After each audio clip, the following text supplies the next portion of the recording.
What's going on, y'all? That's right. As promised, you got Yogi, you got Shamar. We said once a month we're bringing you different topics from across the globe, across the world, and it's called Get Your Mind Right. And I know many of you see us working throughout the year. We go to so many different programs just across New York State because we love what we do. But this journey just didn't start like last week. And it's funny how we met, right? But I got my own version of how we met, but I'm gonna let Yogi tell you the version that she believes is true. All right, what's up, y'all? So how Shamar and I has met. So we worked for the same organization for quite some time. Shamar, like I always said, he's the good cop, I'm the bad cop. I think I'm a little on the rougher side sometimes. So Shamar was always very, what's the word? What would you say? Very personable. So he talked to everybody in the space. I was a little bit more withdrawn, so we see he give me a head nod, I give him a head nod back, like that nonverbal communication. Yeah. Right? And so one day my husband and I were doing some tabling out in Saratoga, New York. Was it Saratoga? I think it was Saratoga. Somewhere up north, yeah. Right. And so we're tabling, it's this after school thing, and we're doing our thing, getting our program out there and so on. And Shamar happened to be there. So naturally we recognized one another. Mm-hmm. And I told my husband, I said, yeah, that's dude from work right there. And he was like, oh, okay, all right, word, I see him. So, we just sat back and, did what we did because, we that culture we have, And Shamar came over to the table. But see, I came over. My story's not ready yet. Yeah. As a matter of fact, I remember him vividly saying, I can't have no snacks from your table because I'm trying to lose weight for my wedding. Right? You did say that. Yeah, I did so say he came to the table and he checked us and he gave us that little good job now. I mean, my husband. First of all, I ain't do it like that. You know what I'm saying? You said something play me. It's like, good job, sir. No. I was like, I appreciate it. Yeah. Okay, I did probably do that good job. Yeah. He did. And my husband gonna comment on this video. He gonna say, yeah, he did. Yeah. And so we were like, yeah, whatever. He wasn't even feeling it. Like, man, forget that dude. And so he ended up sitting in my presentation, which I actually did with my son. When I first started presenting on Teens Under Construction, I will present with my son. And even though he was raised by my husband and myself, he's so different than us. And just in the way that he speaks and carries himself is just very different. And for content based, he's very light skinned opposed to myself, and he doesn't resemble me too much. To be honest, I wasn't sure he was mine at the beginning, but blood test proved he mine. 22 years. And 22 years in, it's the baby's mine. I'm the baby mama. So we did our presentation and we did our thing, and when we were finished, we kind of started back from the beginning and let the crowd know that we were actually mother and son, and it really turned the whole presentation around. It really kind of served to understand that regardless to where we came from and no matter how much hood our being was, that we were able to raise a child differently, with different perspectives and a better outlook than we had growing up. And Shamar sat in, and I think we might have impressed him. I'll let him tell you what he thinks. I'm not gonna lie, I sat in and I was thoroughly impressed, right? And like I said, at the time I was just in a different position, I was in a different mind space, but it opened me up to all right, I'm feeling this, I'm enjoying what I'm seeing here, I'm loving the presentation. So, ironically enough, and I think sometimes the stars are aligned in a certain way, and sometimes we can't understand why things happen.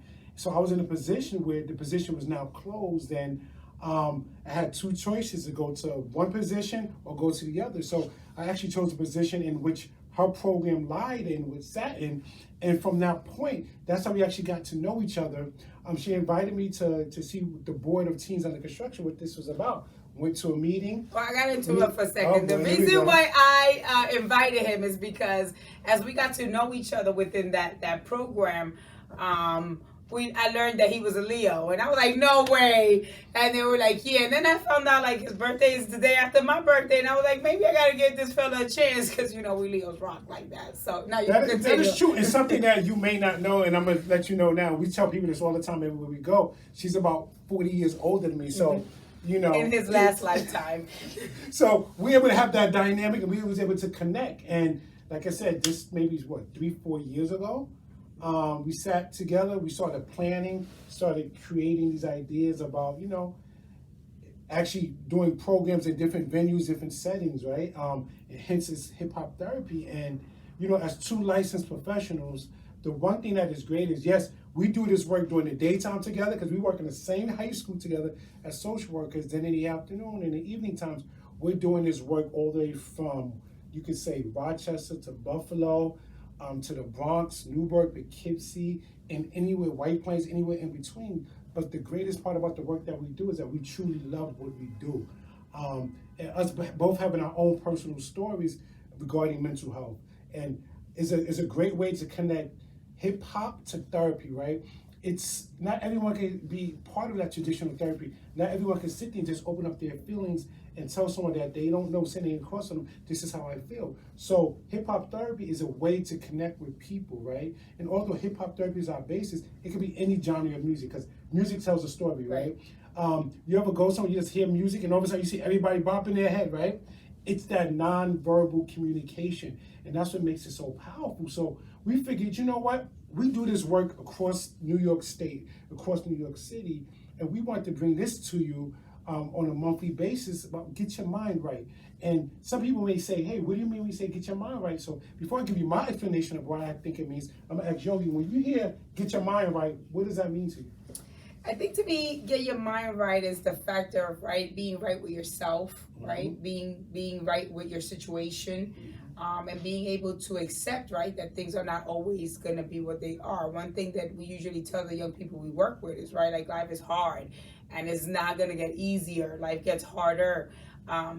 The difference is that you learn how to navigate those difficult situations.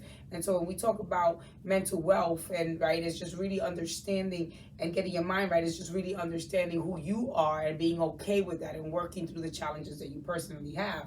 And even just backtracking a little bit, we started this whole concept at a kitchen table, at my kitchen table in my home. This is where we met as a board and we developed it. And here we are, 2-3 years later, really putting in the work, having a space to serve our kids. And that was us getting our mind right, us getting the organization right, allowed us to get our mind right and continue to develop programs and serve youth. And unfortunately, we don't get to display all these programs all the time because a lot of the youth that we work with are youth in care, or fellas in vulnerable populations, correct, right? So we can't bring you our programming from inside of a correctional facility. As you may know, cameras are not allowed in there. They're all bougie and stuff. But utterly, I think that this is a platform for us to talk about what we do because we don't get the ability to highlight our youth the way maybe other programs may, and no shade to nobody, but because our population is so vulnerable, it's really impactful. And so when we get to them and we help them get their mind right, it just changes the format, and that's us being busy right there. That's the part right there. It's 5:18, and we're in the office putting in the work, and people are calling because they know we're here, but we ain't gonna answer. And hopefully they don't leave a message because then y'all gonna hear it. And that's how you know that we are literally live, right? And we're not stopping. But that's the work that we do, right? We're present. We're continuously doing this work, continually doing this grind. And that's important for you to know. Is it easy? Absolutely not. It's not easy. And we love what we do. The reality is, people can always benefit from having a conversation with people, right? And that's something that we bring different. Yes, we're both two licensed social workers, but we bring a little twist to it, right? Therapy, counseling, however you want to coin it, is about being there and listening to people. It's not about giving answers, right? It's about having the ability to listen without judging. And oftentimes people feel that, well, when I go to counseling, how can it help me? And sometimes we're closed off, right? We don't give it a chance because in our communities, in certain communities, we don't talk about mental health, right? Okay. Mental health is a taboo subject, right? Oh, what's wrong with you? Oh, there's nothing wrong with you, right? What happens in this house? Stays in this house. So these are comments, children to be seen. Not to be heard. So these are things that happen with the communities, right? So we're trying to bring you real conversations, authentic conversations, and sometimes that's uncomfortable. And in order to get somewhere in life, in order to grow, you got to go through things, and sometimes you got to get comfortable with being uncomfortable. So over the next several months, we're going to be speaking about so many different topics, from healthy relationships, toxic relationships, self-image, food insecurities, right? Living in different communities, code switching. So if you name it, that's what we're bringing to you. So today we want to really just bring an introduction of what's in store to come for the next several months. And sometimes we may have some people jump in and join us in these conversations, because at the end of the day, we don't have these conversations alone, because many people are struggling, and the struggle looks different in many people's lives. And that's what it's about. It's just about being present, being authentic, and most importantly, showing up. Because you never know, you could be the person that someone wants to connect with. You could be the person someone's trying to tap into. So next time you ask somebody, hey, how you doing? Make sure you're ready for that answer. And make sure you're saying it from a genuine place, okay? Because at the end of the day, the simple hello and the simple check-in can make the difference in someone's life. So before we close out, Ms. Yogi, is there anything you want to tell the good people? Well, make sure you check us out. We will definitely have some people that have been through our program come out and chat with us and, do our thing. Just stay up with what we do and make sure that you're supporting the people around you, Make sure you check on your strong friends. That's what I want to leave you on. Check on your strong friends. And don't forget, get your mind right. Get your mind right.